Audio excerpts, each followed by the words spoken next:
The number one issue I see with pornography is that we hide. Now, I get that this is natural.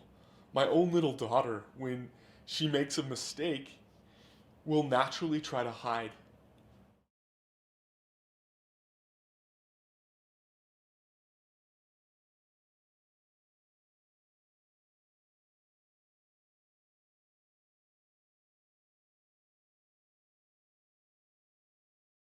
That desire to hide is really, really powerful.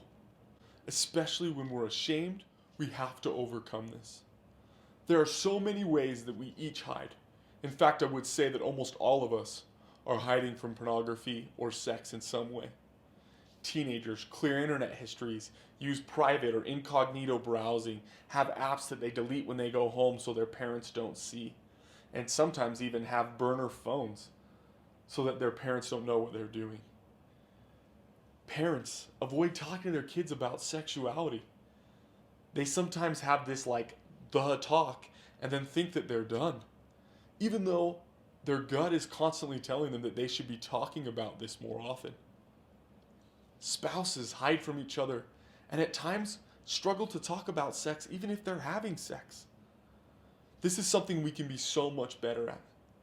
And as we start to be more open, naturally we will become more comfortable. What are some ways that you can come out of hiding and talk more openly about sexuality?